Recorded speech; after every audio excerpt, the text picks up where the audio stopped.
Det blir värre och värre. Det är vår enkla sammanfattning, inte minst efter vad som hände den här helgen. Värre och värre. Korruptionen ökar i Sverige. Och en våldsvåg utan internationell jämförelse sköljer just nu över landet utan tecken på att avta. Vad innebär egentligen korruption? Vilka faktorer ligger bakom den tilltagande våldsbrottsligheten? Och vad händer med demokratin i ett samhälle som i allt högre grad genomsyras av parallella maktstrukturer? Dessa frågor tar jag upp i veckans video om korruption. Uppskattar du mina filmer så hjälper du mig att kunna fortsätta göra dem om du stöttar mig via något av betalningsalternativen här nedanför. Det är nämligen endast tack vare ert generösa och frivilliga stöd som jag kan fortsätta att utveckla denna kanal, så ett stort tack till alla de av er som bidrar. För dig som blivit både trött och desillusionerad av svensk politik har jag dock en god nyhet idag. Min helt nya bok Bli fri! 7 principer för oberoende släpptes exakt samtidigt som denna video och kan alltså beställas just nu på henrikjonsson.com.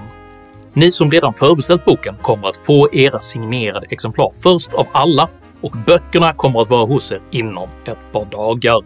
Bli fri kombinerar självbiografiska skildringar av hur jag byggde mina egna allra första företag med konkret tillämpbara råd och övningar för att utforska och stärka ditt eget oberoende. Som en extra bonus har jag nu även gått full Willy Wonka och gömt 5 stycken exklusiva guldbiljetter i den första upplagan. Biljetterna är alltså en personlig inbjudan till en all-inclusive övernattning på min egen herrgård i Skåne för middagssamtal, kunskapsutbyte och förstås en hel del champagne. Alla ni som förbeställt och alla ni som nu beställer från den första upplagan har chansen att hitta en av de här guldbiljetterna, och jag ser mycket fram emot att få träffa er nu i vår. Länken för att beställa min bok hittar du på henrikjonsson.com och i videons beskrivning. Idag talar jag om konflikt, kriminalitet och korruption. Häng med!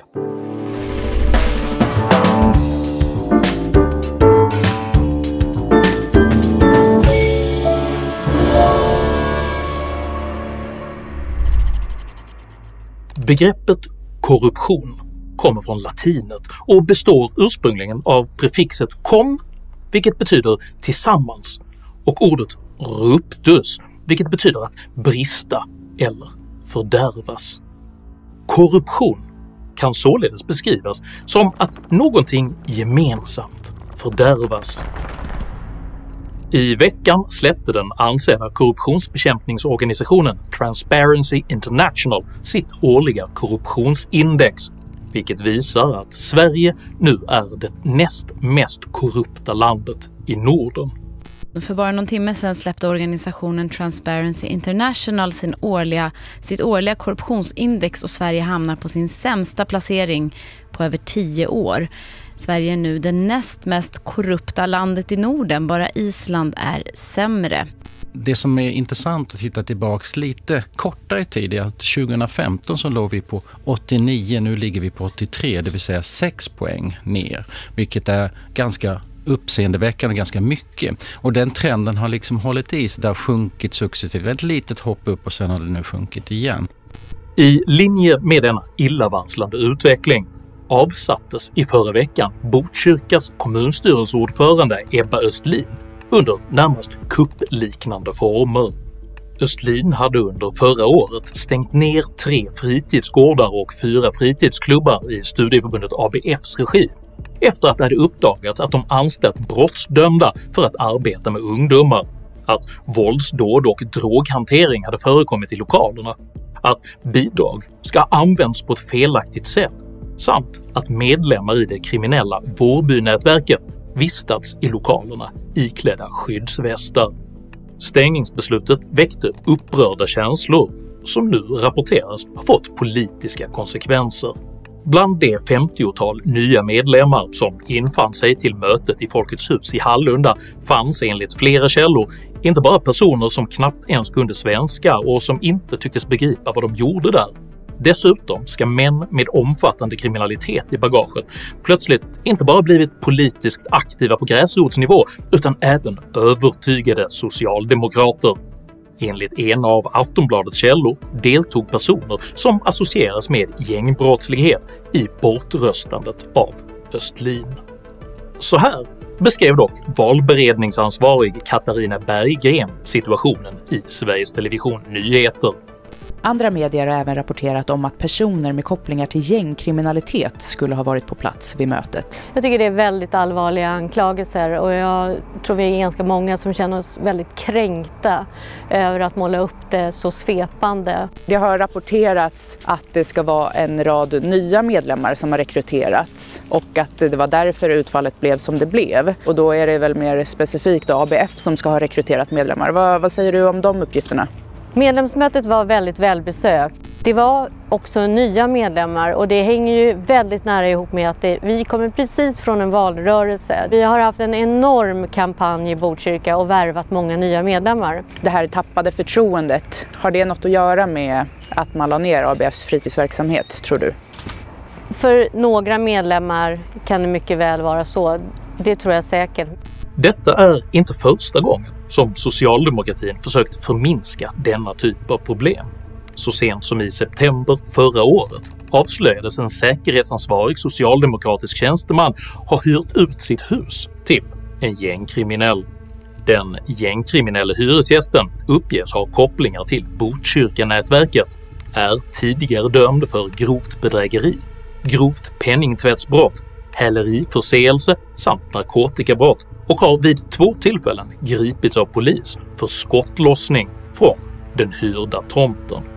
Socialdemokraternas presschef Juan Pablo Roa lät senare hälsa: "Vår medarbetare har hyrt ut ett radhus till sin frus släkting.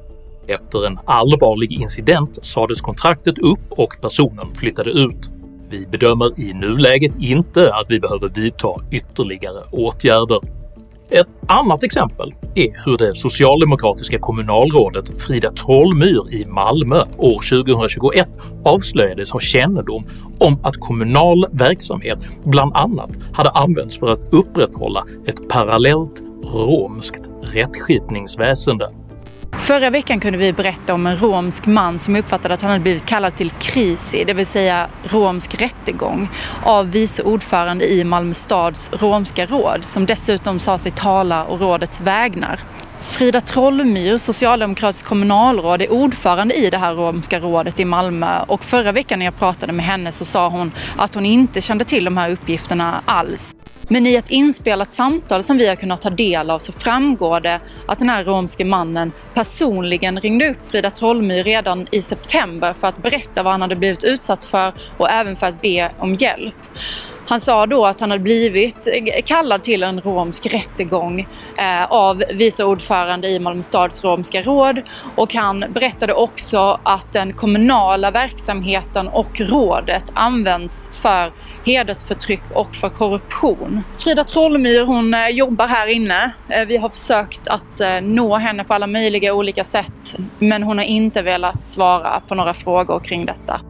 På en dold inspelning som Expressen tagit del av uppgav Trollmyr tidigare: "Vad ska jag göra? Lägga ner verksamheten? Då begår jag politiskt självmord."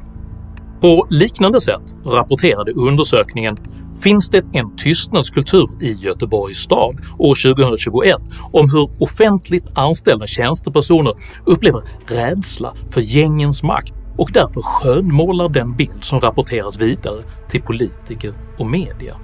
Medarbetare som lyfter situationer tystas. Det kan till exempel handla om hur illa ställt det är i en stadsdel med kriminalitet eller extremism. Information filtreras, ibland till urvattnad oigenkännlighet. Mellanchefer och chefer tystar och vill inte vara de som ger politikerna negativ information. Om man vill göra karriär så ska man inte berätta hur illa det är en uppfattning som många av de intervjuade framför. Det är viktigare att det ska se bra ut och att skydda varumärket. Det är alltifrån spektrat av det klassiska, eller man ska säga, hot och våld till mer subtila trakasserier, hänvisningar till att man har ett våldskapital, antingen själv eller en erfarenhet av våldsanvändningen, att man har ett nätverk omkring sig som skulle kunna bruka våld om man inte får det man anser sig vilja ha. Det kan vara exempelvis att du i egenskap av anställd hanterar ett ärende där du får subtila hänvisningar till att man vet var ditt barn går i skolan, vilket färdmedel du tar till jobbet eller annat. Enligt Sveriges kommuner och regioners sektionschef Lena Langlet är denna typ av tystnadskultur inte isolerad till Göteborg, utan förekommer nu i hela den svenska förvaltningen. Man håller därför nu på att ta fram en ny nationell rapport med förhoppningen att i framtiden kunna bemöta den skenande korruptionen med bättre verktyg. Det har blivit vanligare att anställda i kommuner utsätts för otillåten påverkan för att till exempel fatta felaktiga beslut eller avstå från kontroller. Det menar Sveriges kommuner och regioner som nu ska göra en fördjupad undersökning med ett 30-tal kommuner om problemet. Sammantaget beskriver alla dessa rapporter inte längre påtryckningar, utan den svenska demokratins eskalerande korruption.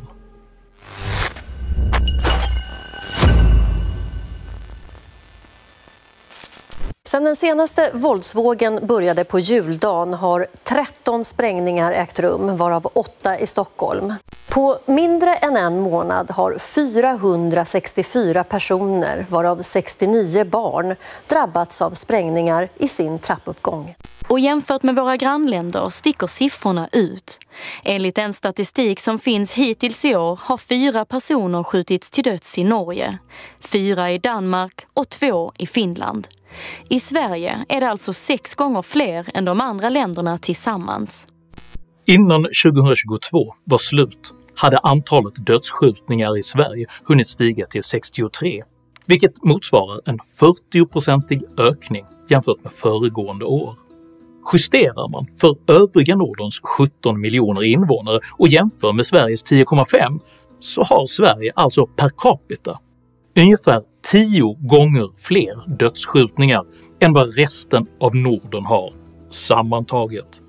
Sveriges Televisions påkostade programserie Stockholms gängkrig förklarar denna unikt skenande våldsbrottslighet på följande sätt. Det har handlat om en avreglering av den sociala bostadspolitiken. Man har nedrustat primärvården därför att det inte är lönsamt för privata vårdaktörer att befinna sig här. En valfrihet inom skolvärlden som gör att vi får extremt segregerade skolor. 90-talets avregleringar och nedstängningar fortsätter in på 2000-talet och situationen för invånarna blir ännu värre. Känslan av ett utanförskap. Sveriges Televisions program framför alltså avregleringar, privatiseringar, det fria skolvalet och känslan av utanförskap som skäl till att Sverige har ett per capita 10 gånger högre antal dödsskjutningar än de övriga nordiska länderna har sammantaget. Denna åsiktsportfölj reproduceras sedan närmast identiskt av polismästare Karin Götblad i Sveriges Televisions Aktuellt. Det här ser ju komplext och jättesvårt. Ja, det vi kan säga är väl att vi vet för det första för lite om just de här jätteunga mördarna. Utsatta områden, segregation, dålig inkludering, machokultur. Skolan behöver rustas. Vi behöver en socialtjänst som går in tidigt, redan i förskolan, med hjälpande och stödjande åtgärder. Och det är där också skola, socialtjänst och föräldrar kommer in och hela civilsamhället. Det är nog egentligen ingen som emotsätter sig tanken på en bättre och mer välordnad skolgång och ett allmänt stärkt rättspatos. Men föreställningen att ett brottsförebyggande arbete åligger hela civilsamhället är varken socioekonomiskt realistiskt eller ens förenligt med rättsstatens principer. Denna typ av ständigt återkommande sociala förklaringsmodeller prioriterar förebyggande arbete där en redan överlastad välfärdsstat med öm hand förväntas kunna lotsa spädbarn från potentiell kriminalitet till solidaritetsbefrämjande föreningsliv. Följden av Götblads och Sveriges Televisions socioekonomiska resonemang är att arméer av socionomer, kuratorer, psykologer och pedagoger måste utbildas och stationeras på exakt alla nivåer i det svenska samhället för att utgöra ett moraliskt korrektiv gentemot kriminella impulser redan på dagisnivå. Samtidigt är detta redan den överordnade metod som Sverige har tillämpat mot kriminalitet under flera decennier, där brottslingar först och främst betraktas som offer för ett samhälle som svikit deras behov, och där lösningen alltid är en större och än mer resursstark socialstat. Om denna socioekonomiska förklaringsmodell stämde, så borde dock Sveriges unikt höga våldsstatistik speglas av en lika unikt svag välfärd. Och detta stämmer inte alls. Även om man tar hänsyn till både ledtider och långsiktiga kulturförändringar så finns det ingen stor skillnad mellan Sveriges välfärdssystem och de övriga nordiska länderna som skulle kunna förklara Sveriges 10 gånger högre siffror. Tvärtom så rankas Sverige konsekvent som ett av världens bästa och mest generösa länder att leva i, inom allt från demokratiska rättigheter till jämställdhet och social rättvisa. Sverige ligger inte heller högt på listor över vare sig segregation eller överdrivet starka privatiseringsinslag. Denna bild stärktes så sent som 2021 då en av världens hittills största undersökningar gällande just socioekonomiska faktorer och kriminalitetsutfall publicerades i The International Journal of Epidemiology. Våra studier visar att det inte finns mycket som talar för att en mängd indikatorer för låg socioekonomisk status orsakar vare sig våldsbrottslighet, missbruksproblematik eller psykiatriska sjukdomar i den nordiska kontexten. Så om det då primärt inte är socioekonomiska faktorer, vad är det då som har skapat Sveriges unika problemsituation?